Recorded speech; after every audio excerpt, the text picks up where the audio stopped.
Aku ingin selalu berada di hadirat-Mu. Aku ingin selalu berlindung dalam naungan-Mu. Di bawah kepak sayap-Mu, Kau bawaku terbang tinggi, melintasi langit biru bagaikan Raja Wali. Aku ingin selalu berada di hadirat-Mu. Aku ingin selalu berlindung dalam naungan-Mu. Di bawah kepak sayap-Mu, Kau bawaku terbang tinggi, melintasi langit biru bagaikan Raja Wali. Bagai Raja Wali melintasi gunung tinggi, bagai Raja Wali melintasi badai hidup. Di bawah kepak sayap-Mu, Kau bawaku terbang tinggi, melintasi langit biru bagaikan Raja Wali.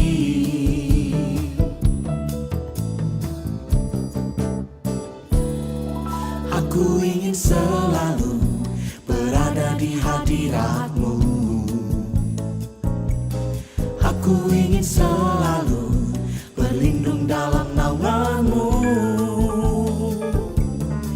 Di bawah kepak sayap-Mu, Kau bawaku terbang tinggi, melintasi langit biru bagaikan Raja Wali.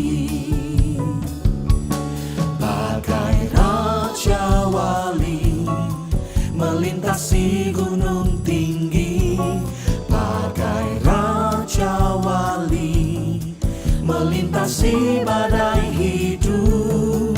Di bawah kepak sayap-Mu, Kau bawaku terbang tinggi, melintasi langit biru bagaikan Raja Wali.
melintasi langit biru bagaikan Raja Wali.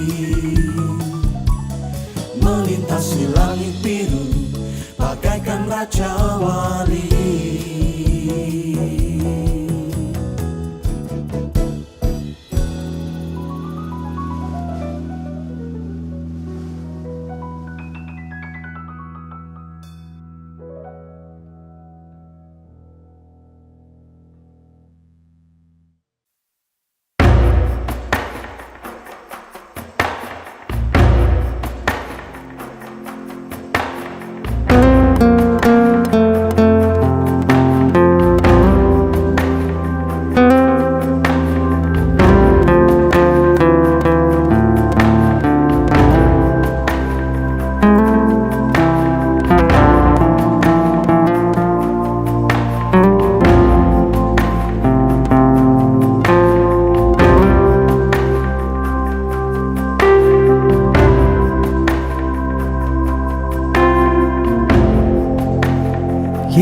Yesuslah kuatku,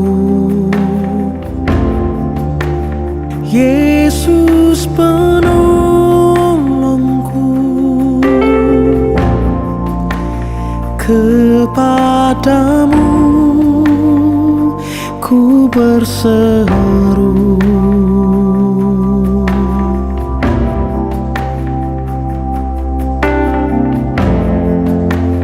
Yesus perisaiku,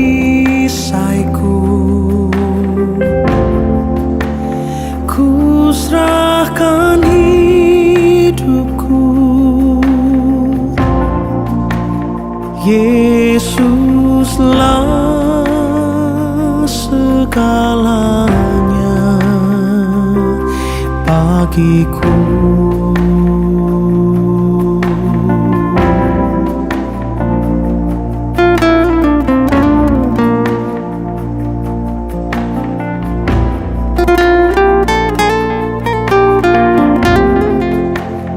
Yesuslah kuatku, Yesus penolongku,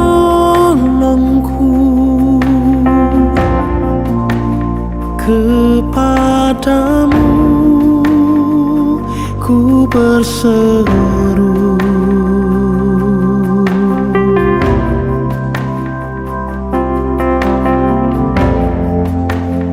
Yesus perisaiku,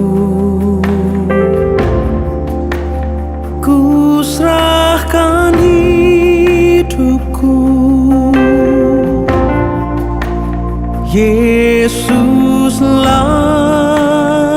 segalanya bagiku.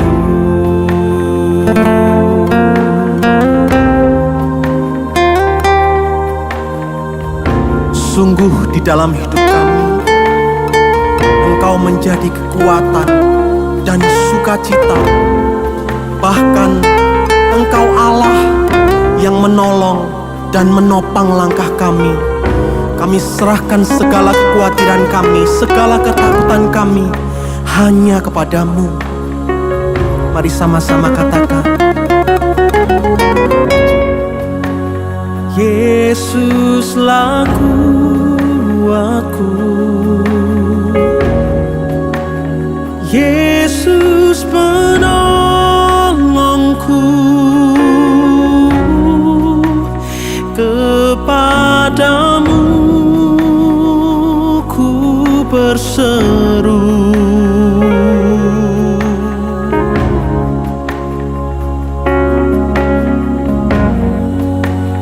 Yesus perisaiku, ku serahkan hidupku. Yesuslah segalanya bagiku. Yesuslah segalanya bagiku.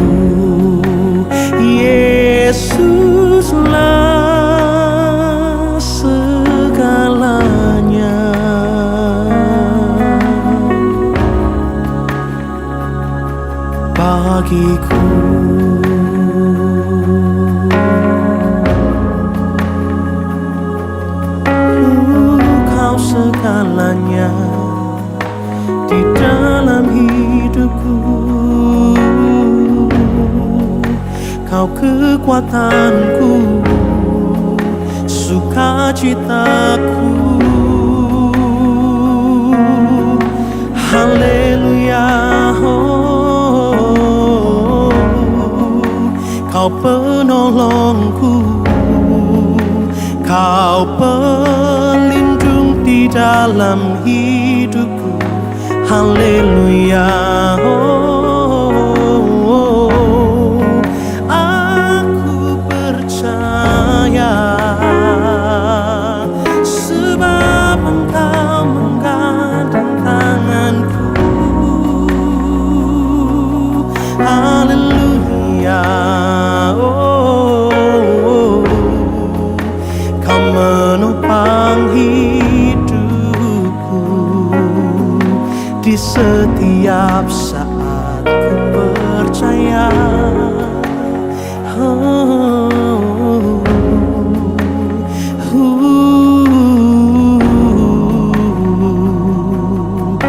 ku berserah padamu Tuhan.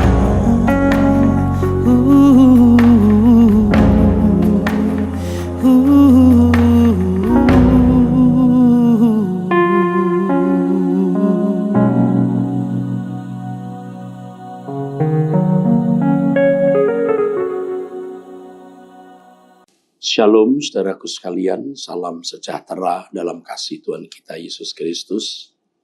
Saudara-saudaraku jemaat Tuhan yang kekasih, khususnya dari Gereja Suara Kebenaran Injil, Nginden, Betani Nginden, Manyar, Sukomanunggal, Citraland dan sekitarnya.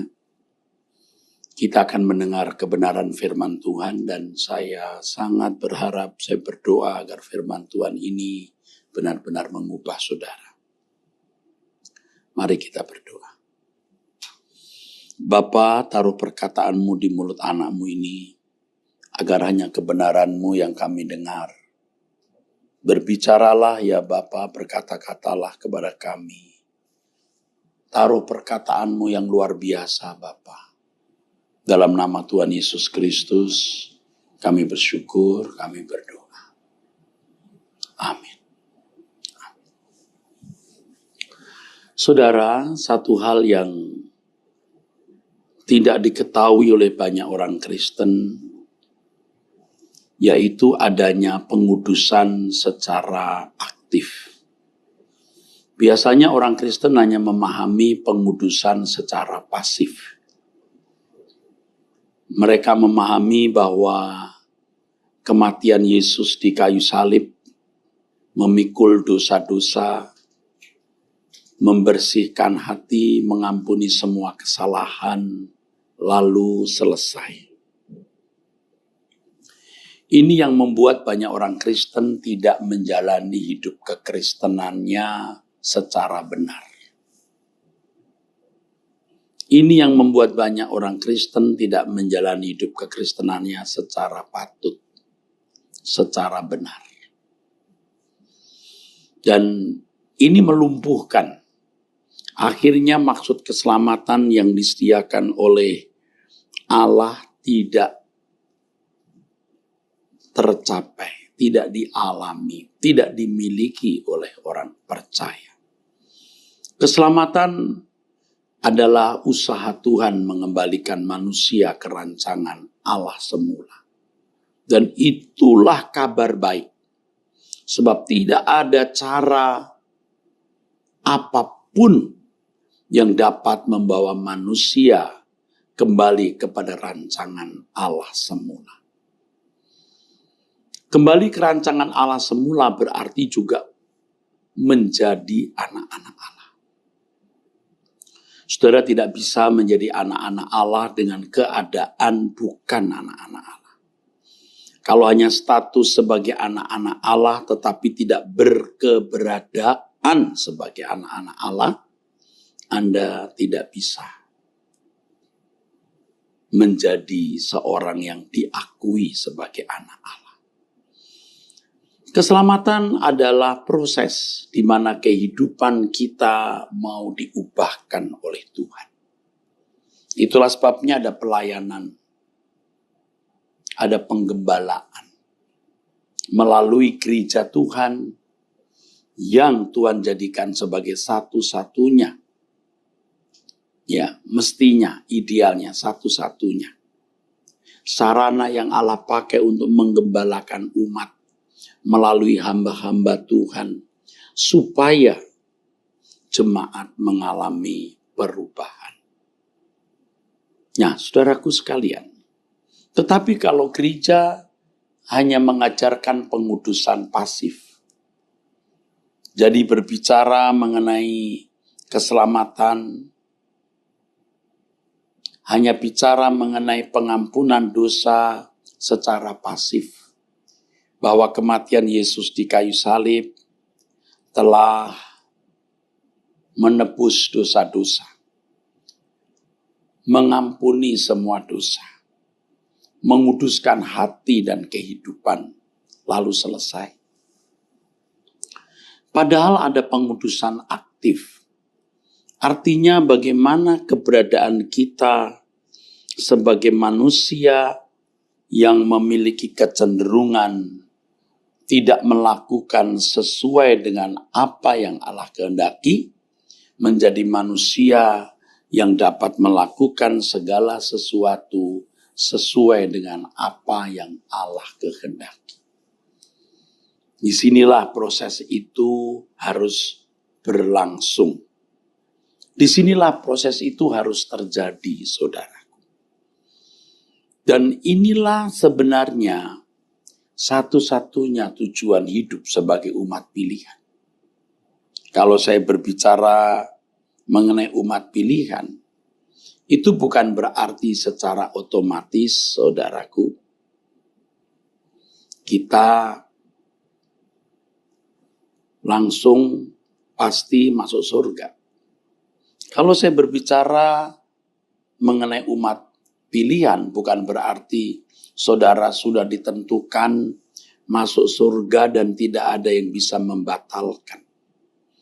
Umat pilihan artinya umat yang diberi kesempatan mendengar Injil, yang diberi Roh Kudus sebagai meterai yang menuntunnya kepada seluruh kebenaran. Bahkan Allah bekerja dalam segala hal untuk mendatangkan kebaikan agar orang percaya menjadi serupa dengan Yesus.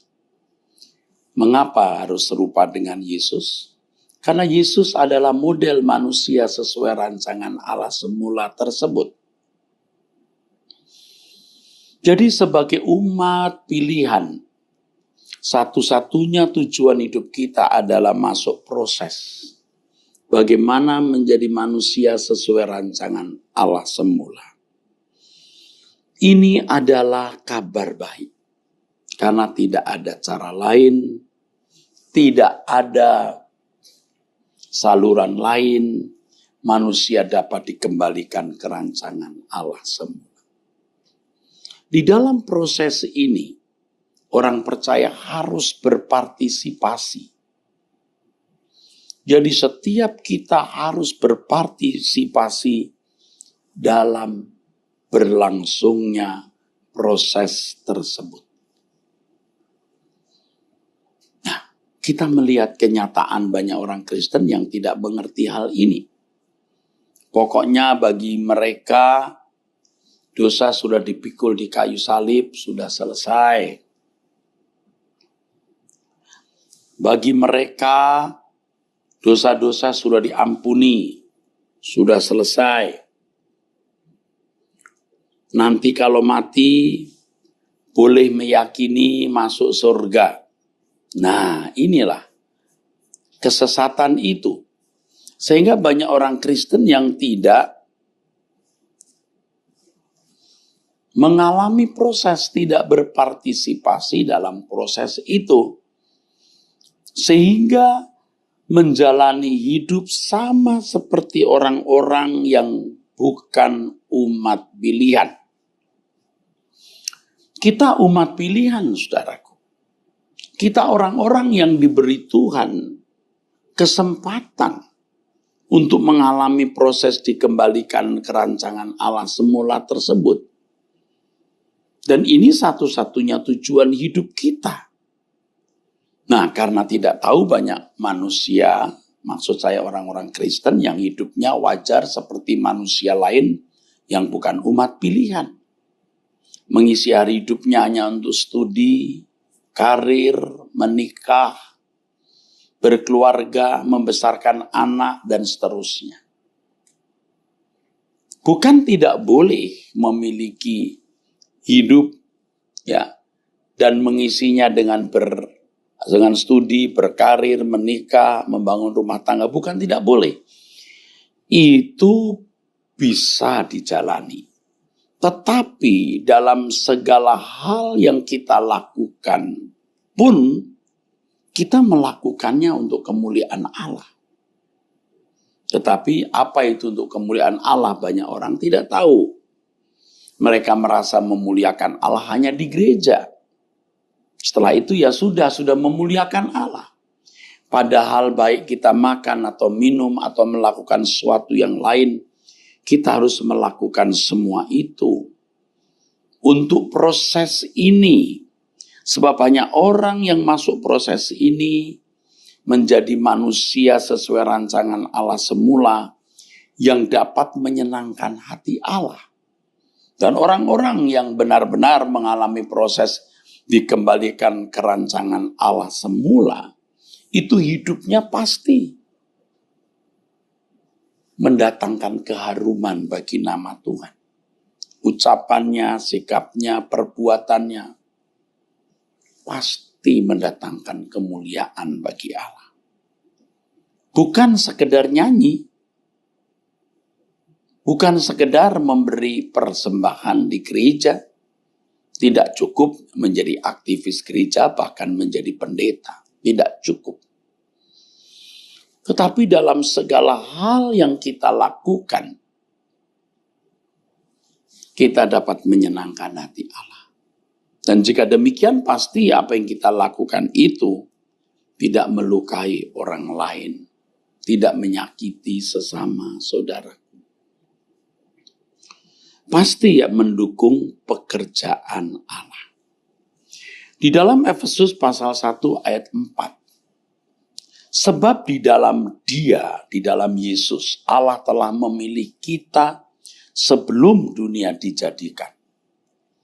Begitu berarti, begitu pentingnya kita. Ya, sebelum dunia dijadikan, kita telah dipilih.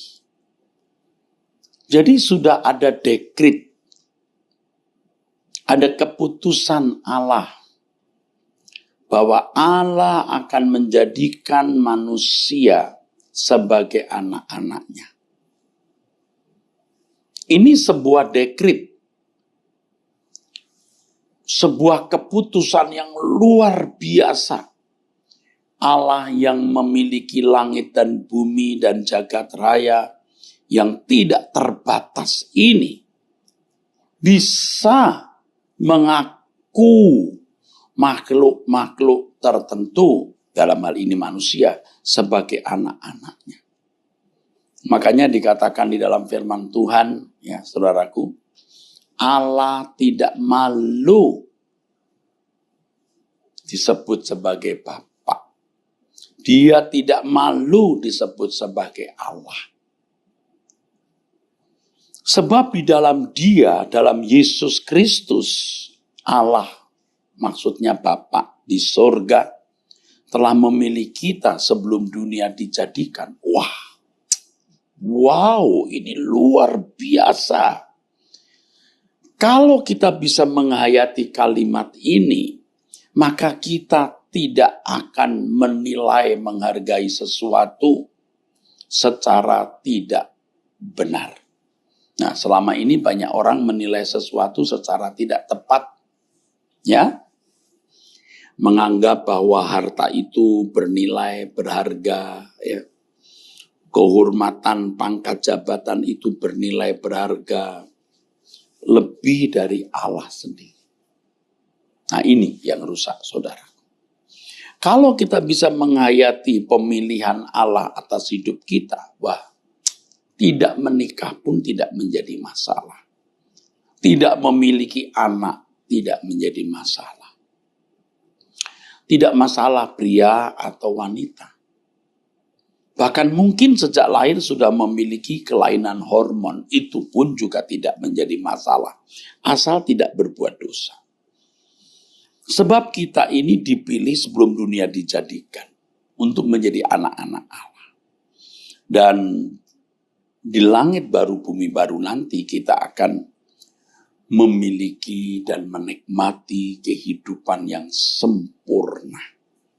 Saudara, Allah memilih kita. Oh, ini tidak main-main. Ini yang disebut sebagai umat pilihan.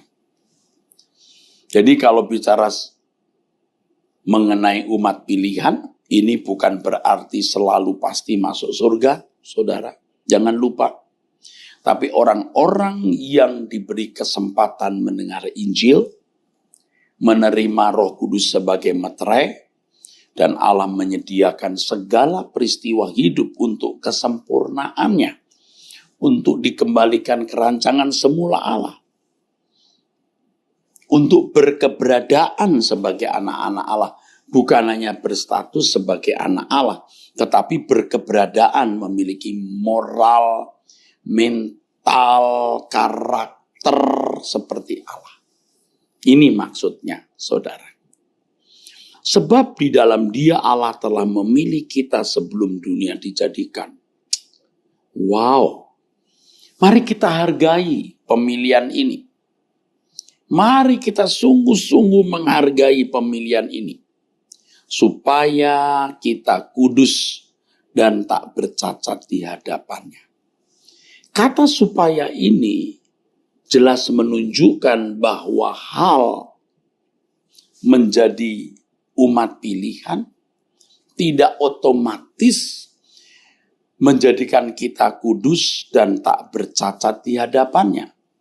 Justru kita dipilih menjadi umat pilihan itu maksudnya agar kita supaya sama kita kudus dan tak bercacat di hadapannya.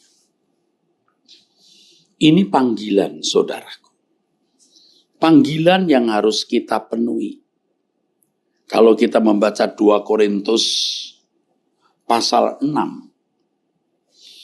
ayat 17 dan 18, firman Tuhan mengatakan, keluarlah kamu dari antara mereka dan pisahkanlah dirimu dari mereka, firman Tuhan.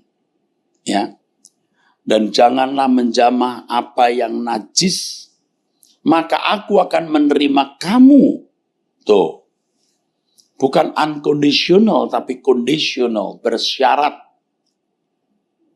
Keluar kamu dari antara mereka dan pisahkanlah dirimu dari mereka. Kan tidak otomatis kita keluar dari orang-orang yang tidak takut Allah, artinya tidak otomatis kita keluar dari persahabatan, persekutuan dengan orang-orang yang tidak takut akan Allah. Kita yang harus bertindak. Kita yang harus mengambil keputusan. Lalu, pisahkanlah dirimu dari mereka. Apa kita bisa otomatis terpisah? Tidak. Kita yang harus memisahkan diri. Saudara, jangan sampai saudara kehilangan kesempatan. Saudara akan sangat menyesal. Dan kalau sudah menyesal, saudara, Anda tidak bisa mengulang kembali waktu yang Tuhan berikan. Mengulang kembali waktu yang Tuhan berikan. Ya, saudara akan sangat menyesal. Firman Tuhan mengatakan, dan janganlah menjamah apa yang najis, maka aku akan menerima kamu. Jelas. Jangan menjamah apa yang najis, maka aku akan menerima kamu. Jadi kalau kamu masih najis, kamu tidak bisa diterima oleh Allah. Nah, selama ini kita bila berbicara mengenai anugerah kasih karunia, kita mendengar bahwa kasih karunia atau anugerah diberikan tanpa melihat kelayakan si penerima anugerah itu. Amin. Setuju. Bahwa Yesus mati di kayu salib bukan karena kita telah berbuat sesuatu kebaikan. Bukan karena kita layak menerima pengampunan dosa. Ya, bukan. Tapi karena anugerah. Tetapi, saudaraku, jangan kita berpikir bahwa kalau kita menerima pengampunan dosa bukan karena perbuatan baik, lalu kita boleh tetap hidup di dalam dosa. Justru karena Tuhan mengampuni dosa-dosa kita, apapun dosamu, apapun salahmu, Tuhan mau mengampuni, Tuhan mau melupakan, saudaraku. Maka kita tidak boleh berbuat dosa lagi. Jangan berbuat dosa lagi. Janganlah menjamah apa yang najis, maka aku akan menerima kamu. Jadi kalau kita masih najis hari ini, tidak bisa diterima oleh Allah. Ya saudara, jangan berpikir apapun keadaan kita, nanti kalau mati masuk surga. Wah, itu sesat, itu salah. Lalu ayat berikutnya, dan aku akan menjadi bapakmu, dan kamu akan menjadi anak-anakku laki-laki dan anak-anakku perempuan. Demikianlah firman Tuhan yang Maha Kuasa. Nah, baru kita diterima. Mengapa demikian? Nah, kalau kita membaca ayat sebelumnya, firman Tuhan mengatakan, aku akan diam bersama-sama dengan mereka, dan hidup di tengah-tengah mereka, dan aku akan menjadi Allah mereka, dan mereka akan menjadi umatku. Kita ini orang-orang yang sebelum Yesus menebus dosa kita, kita ini orang yang terpisah dari Allah. Kita ini orang yang dianggap, dan memang demikian, pemberontak. Tidak ada link. Nggak ada ketemuan dengan Tuhan, itu tidak ada. Nggak ada link. Nggak ada perjumpaan dengan Tuhan, itu tidak ada, saudaraku. Nah, ini yang saudara harus tahu. Nggak ada itu. Tapi Yesus mempertemukan kita dengan Bapa, menganggap kita benar walau belum benar. Tetapi kita tidak boleh berkeadaan selalu tidak benar. Maka ketika Bapa menerima kita tanpa melihat kesalahan kita, itu anugerah. Memberikan Roh Kudus, ya, melengkapi dengan Injil, menuntun kita, ya, kepada kesuciannya melalui peristiwa-peristiwa hidup kita dibaharui, kita diubahkan. Nah, di situ kita harus ikut berpartisipasi. Nah, itu maksudnya. Di situ kita ikut berpartisipasi. Nah, kalau orang Kristen tidak tahu hal ini, dia hidup wajar seperti manusia lain yang memuliakan Allah hanya dalam kebaktian. Nah, tetapi kelakuan hari-harinya jahat. Kelakuan hari-harinya tidak sesuai dengan kehendak Allah. Rusak. Rusak. Orang-orang seperti ini rusak. Ini kejadian yang berlangsung dalam hidup banyak orang Kristen hari ini. Saudara,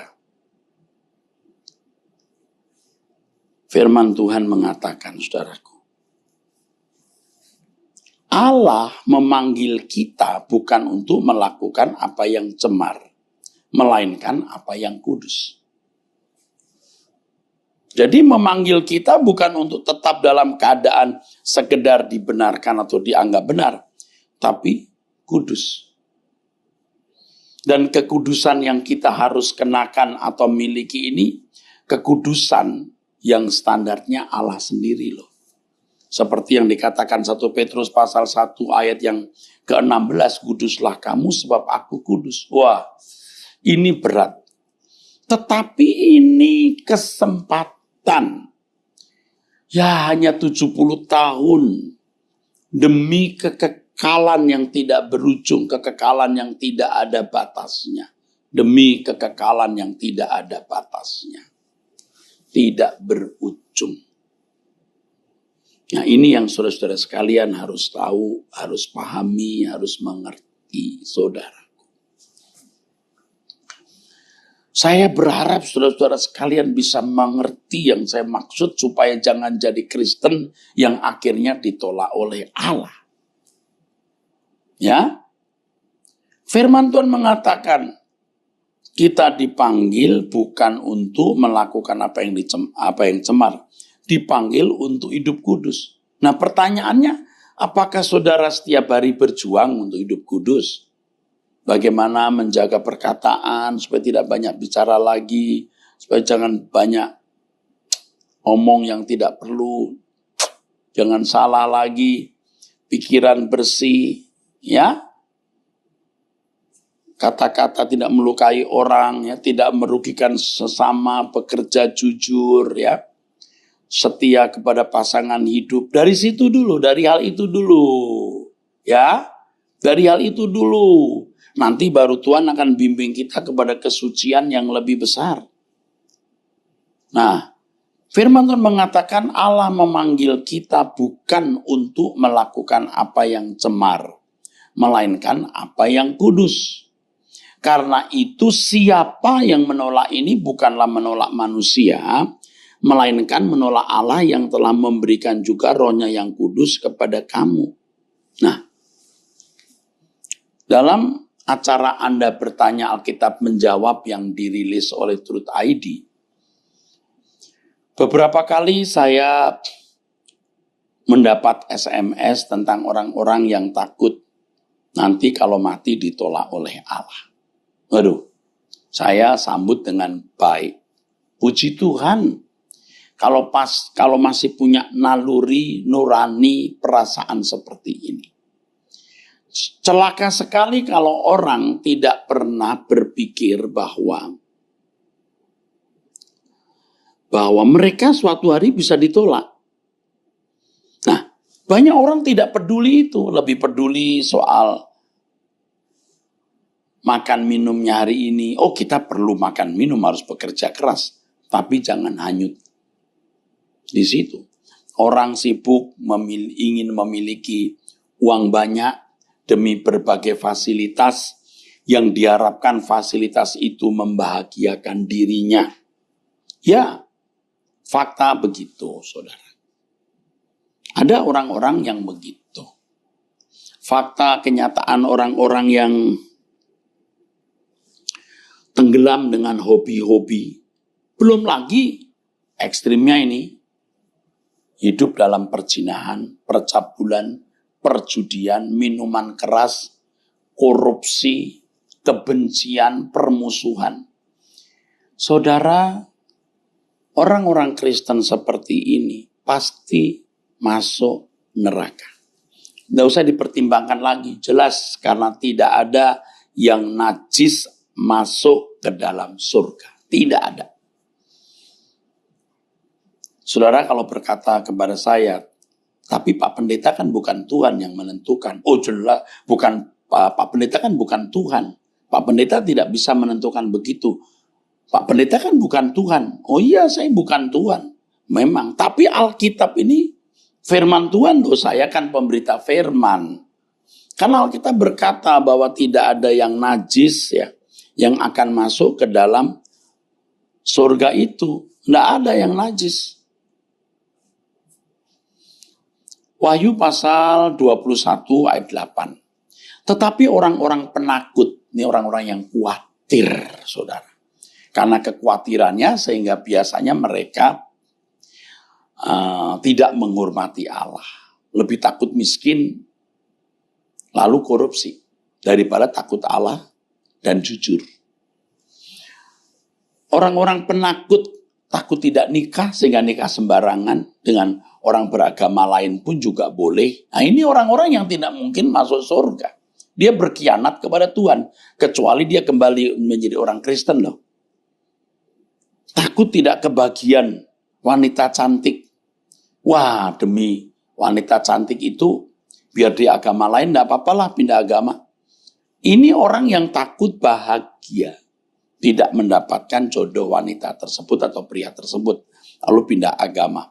Atau kalau demi kedudukan, kalau tidak pindah agama tidak naik pangkat nih. Kalau tidak pindah agama tidak menduduki jabatan penting, pindah agama saja. Ya, saudara punya jabatan tidak seumur hidup juga kan, hanya 5 tahun, 10 tahun paling lama. Bisa loh meninggalkan imannya. Meninggalkan Tuhan Yesus, padahal Yesus adalah satu-satunya jalan keselamatan. Nah, Anda kehilangan keselamatan, pasti Anda masuk neraka. Orang-orang yang tidak percaya. Nah, orang-orang yang tidak percaya artinya orang-orang yang tidak menunjukkan kehidupan makin seperti Yesus. Orang kalau percaya Tuhan Yesus itu kehidupannya akan semakin seperti Yesus loh. Ya, akan makin seperti Yesus. Ya. Tetapi orang-orang penakut, orang-orang tidak percaya, orang-orang keji. Keji itu kejam. Kejam terhadap orang lain. Ya, kejam terhadap pegawai, kejam terhadap pembantu, kejam terhadap asisten rumah tangga maksud saya. Kejam terhadap orang lemah, keji. Ya. Di jalan sedikit dirugikan, sudah mau berkelahi, ya, karena orang yang dihadapinya lemah diperas. Ini orang keji, sok jagoan. Ya. Orang-orang pembunuh. Pembunuh bukan berarti harus menghabisi nyawa orang. Membenci juga sudah membunuh. Orang-orang sundal, tukang-tukang sihir, penyembah-penyembah berhala dan semua pendusta. Mereka akan mendapat bagian mereka di dalam lautan api yang menyala-nyala oleh api dan belerang. Inilah kematian yang kedua. Ingat orang-orang sundal, banyak film-film jorok yang membuat pikiran menjadi rusak. Penyembah-penyembah berhala dan para pendusta. Hidup kita itu diwarnai oleh hal-hal ini. Tidak bisa disangkali. Kalau kita masih tetap hidup di dalam dosa, ya kita akan ditolak, saudara. Makanya Tuhan mau mengubah. Makanya ada pelayanan gereja. Supaya ada proses pembaruan lewat pemberitaan firman. Jadi kalau urusan kesehatan, tolong deh, you tanggung jawab. Jaga pola makan, pola hidup yang baik, ada olahraga yang patut. Itu mau soal ekonomi kerja keras, jangan saudara malas, yang hemat. Tuhan pasti berkati kok. Ya, bagaimana rumah tangga dipulihkan? Nggak usah. Tidak perlu pemulihan karena memang tidak pernah ribut. Mengalahlah soal-soal kecil dan soal-soal besar. Itu hal yang umum. Yang orang-orang di luar gereja, bukan umat pilihan pun bisa menyelesaikannya. Nah kalau kita, harus sudah lebih dari masalah-masalah itu. Kalau kita masalahnya sudah masalah-masalah kesucian yang standarnya Allah. Maka itulah gereja mengurusinya. Jangan di gereja masih sibuk soal kesembuhan, berkat jasmani. Yang itu sudah mestinya ada hukumnya. Dan kita harus tahu hukumnya dan tahu tanggung jawab yang harus kita penuhi. Kita harus mempersoalkan hal-hal yang memiliki nilai kekekalan. Yaitu perubahan karakter kita untuk menjadi seperti Yesus. Aduh saudara, banyak orang ya. Pagi bangun kerja sampai jauh malam atau sore hari pulang. Makan bersama keluarga di rumah atau di mall, di restoran. Besoknya begitu lagi, terus bergulir begitu lagi. Anak besar sekolah, setelah sekolah kuliah, setelah kuliah kerja atau berkarir, lalu menikah, lalu beli rumah. Lalu mati. Dia tidak melihat kekekalan yang dahsyat. Dan gereja tidak bicara dengan tegas, wah ini jahat. Makanya kita bersyukur kita di gereja suara kebenaran Injil ini. Supaya saudara mendengar kebenaran seperti ini Dan saudara dipersiapkan untuk masuk langit baru bumi baru. Seperti yang mulia Tuhan kita Yesus Kristus berkata, apa? Kumpulkan harta di surga, bukan di bumi. Matius 6 ayat 19 dan 20. Atau Kolose 3 ayat 1 sampai 4. Cari perkara yang di atas, pikirkan perkara yang di atas. Bersyukur kita ada di gereja Suara Kebenaran Injil, baik Betani Nginden, Manyar, Sukomanunggal, Citraland, dan wilayah sekitarnya. Bersyukur karena Anda mendengar kebenaran ini. Jadi kalau kita dulu sibuk dengan bicara soal successful Betani family, kita juga sekarang ini tetap menjadi successful Betani Nginden maksudnya, dan wilayah sekitarnya yang sukses. Tapi jangan sukses yang diukur dengan ukuran fana. Itu miskin, itu kampungan. Lalu apa artinya kita punya semua jabatan, kedudukan, uang, dan lain sebagainya? Mati tertolak dari Allah. Mengerikan. Mengerikan. Nah, sekarang kalau saudara sudah mengerti hal ini, saudara bisa berdoa kepada Tuhan. Saudara berkata, Tuhan, tuntunlah aku, bimbinglah aku apa yang harus kulakukan, supaya aku jangan menjadi manusia yang tertolak. Oh, seperti yang ditulis dalam Injil Matius pasal 7 ayat 21 sampai 23. Enyalah daripadaku kamu yang berbuat jahat, atau kamu yang tidak melakukan kehendak Bapa. Sebab di ayat-ayat itu Tuhan Yesus berkata, mengapa kamu manggil aku Tuhan, Tuhan, tapi kamu tidak melakukan kehendak Bapa? Untuk apa? Ya. Apa artinya kamu memanggil aku Tuhan, Tuhan, tetapi kamu tidak melakukan kehendak Bapa? Nah, ini saudara harus sadari, ya.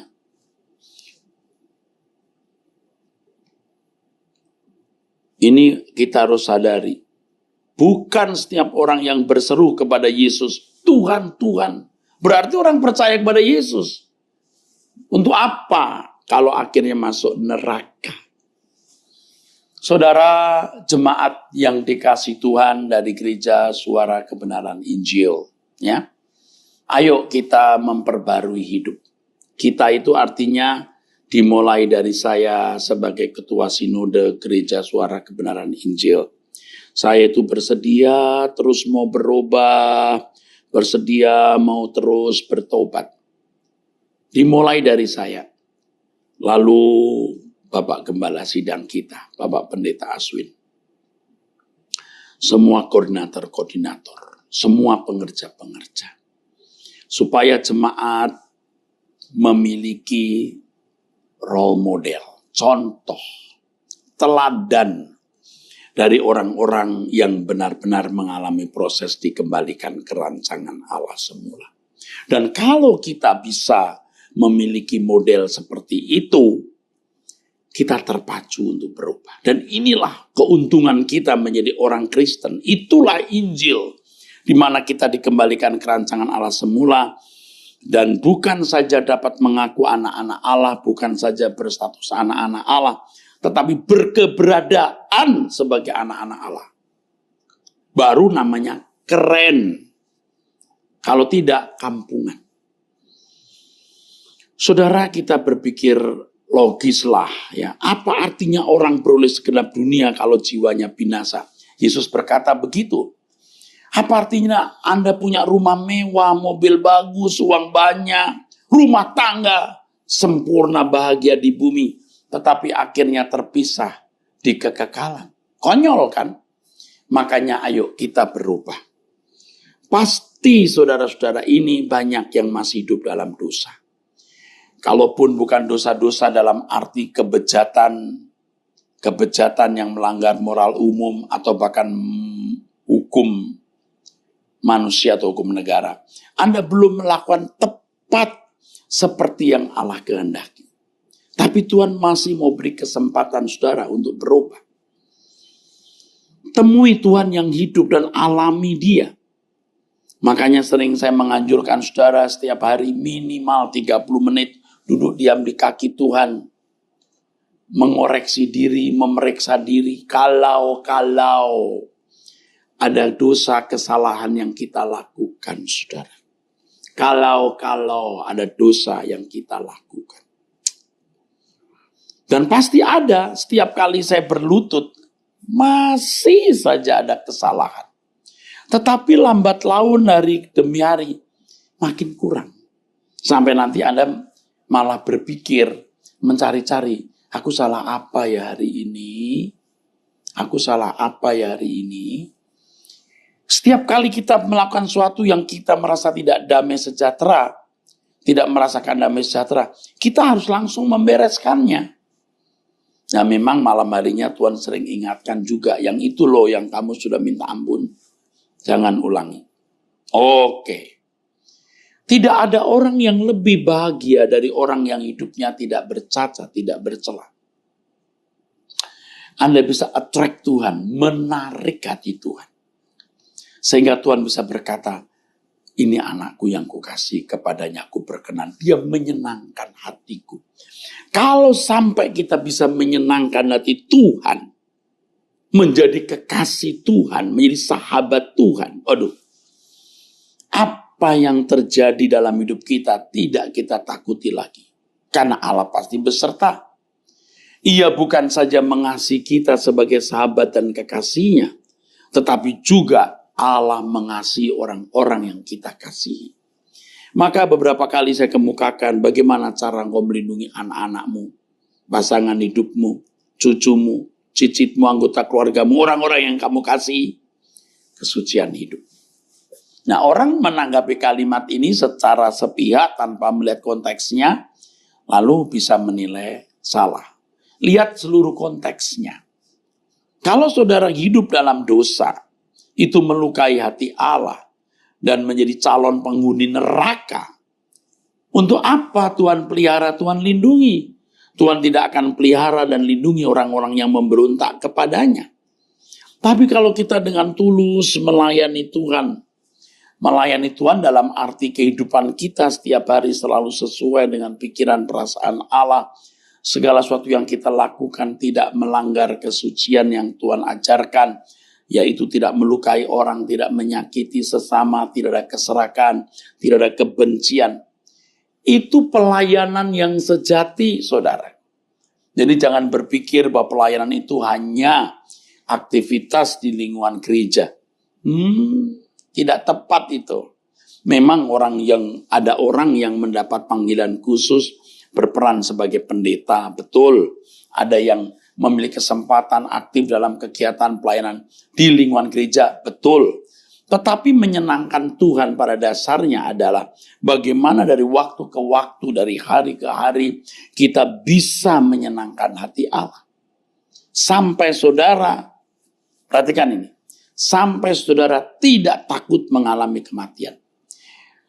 Justru kematian membuat kita bersuka cita karena kita bertemu dengan Tuhan Yesus yang untuknya kita telah mempertaruhkan segenap hidup kita tanpa batas. Yang untuknya kita telah mempertaruhkan hidup kita tanpa batas. Kalau orang tidak pernah mempertaruhkan hidupnya tanpa batas, ya maklum saudaraku, takut. Tapi kalau orang sudah mempersembahkan hidupnya sejak di bumi, hidup dalam kekudusan dan kesucian, lalu melayani Tuhan, artinya menolong orang lain juga bisa mengalami Tuhan seperti kita alami. Menolong orang lain bisa berubah seperti kita berubah. Itu baru pelayanan. Jadi kalau gerejanya membuat kebaktian, mendoakan orang sakit, mendoakan orang yang bermasalah ekonomi, masalah rumah tangga, tetapi tidak mengubah individu menjadi manusia yang menyukakan hati Allah, itu bohong. Itu pasti bohong. Dan pasti pelayanan itu menjadi manipulasi. Saudara, sekali lagi, betapa bahagianya kalau kita menjadi anak-anak Allah. Menjadi anak-anak Allah bukan sekedar status, tetapi keberadaan. Yesus anak Allah. Dan telah mencapai kehidupan standar sebagai anak Allah. Walaupun dia anak Allah. tetapi dikosongkan dalam segala hal, disamakan dengan manusia, dan dia berjuang untuk mencapai kesempurnaan. Ibrani pasal yang kelima ayat 7 sampai 9. Setelah mencapai kesempurnaan, dia menjadi pokok keselamatan bagi orang yang taat. Kalau tidak taat tidak bisa. Nah, dia berkata, datanglah padaku, belajarlah. Datang kepada Yesus bukan hanya menjadi orang Kristen.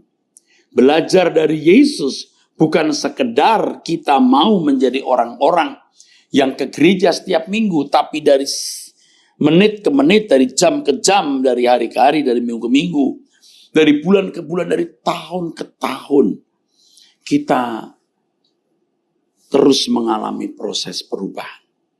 Jadi di sini dituntut partisipasi kita, keberanian kita untuk menyerahkan hidup sepenuh-penuhnya untuk diubahkan oleh Allah. Keberanian berpartisipasi artinya juga keberanian meninggalkan dunia dengan segala kesenangannya. Kita masih senang hidup di dunia, saudara, makan masih bisa enak, tidur nyenyak. Ya, tapi tidak terikat dengan dunia ini. Nah, di sini sebenarnya dibutuhkan pimpinan Roh Kudus kepada masing-masing individu yang tidak bisa dijelaskan dengan kata-kata. Tetapi setiap orang akan merasakan bagaimana Roh Kudus itu memimpin hidupnya. Dan dari perjalanan hidup tersebut, barulah dia mengerti apa artinya Allah yang hidup, Allah yang hadir. Allah yang bisa dibuktikan melalui pengalaman hidup. Sehingga dia punya kesaksian di dalam batinnya Allah hidup. Mengakui dan mengalami Allah hidup bukan hanya pada waktu Anda memiliki sakit, sembuh, punya persoalan, secara ajaib dapat jalan keluar. Tetapi justru kehadiran Allah, keberadaan Allah yang nyata itu ditunjukkan, dibuktikan dengan perubahan.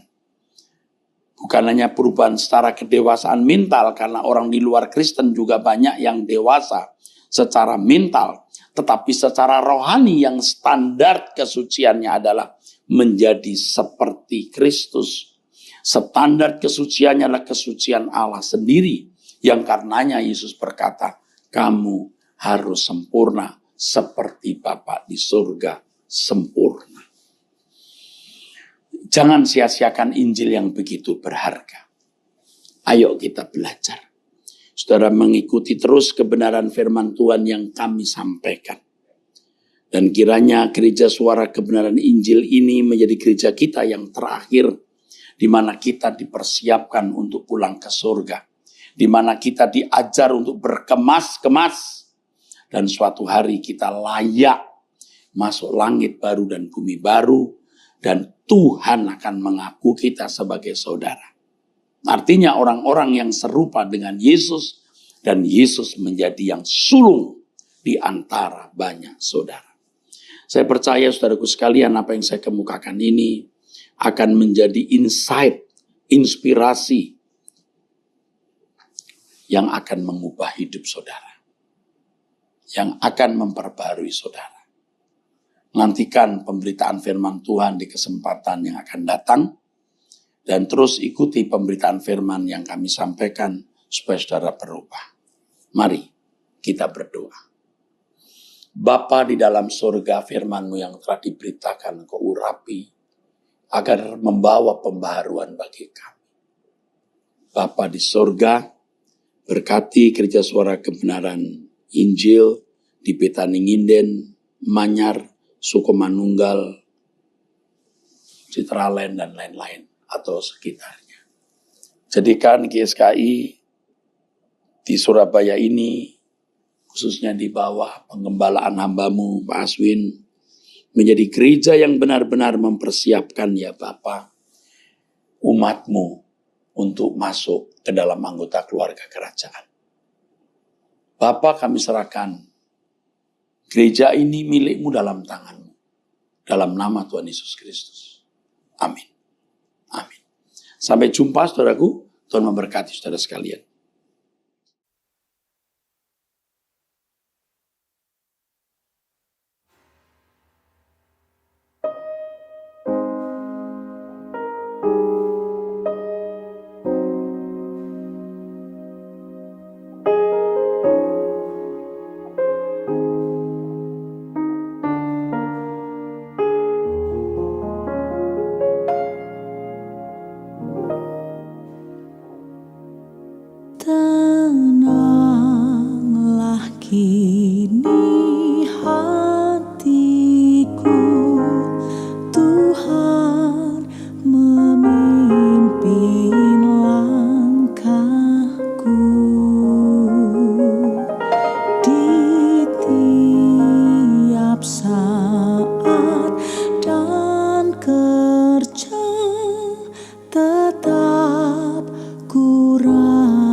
dipegang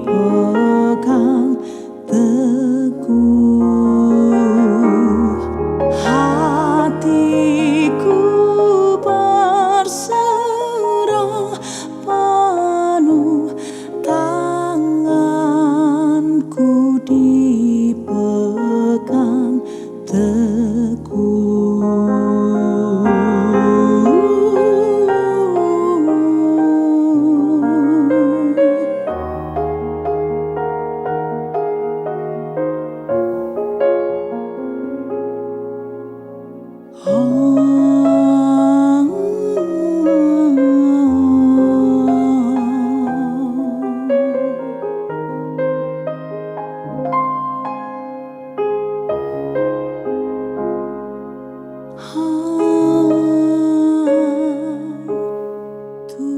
Tuhanlah yang membimbingku, tanganku dipegang teguh,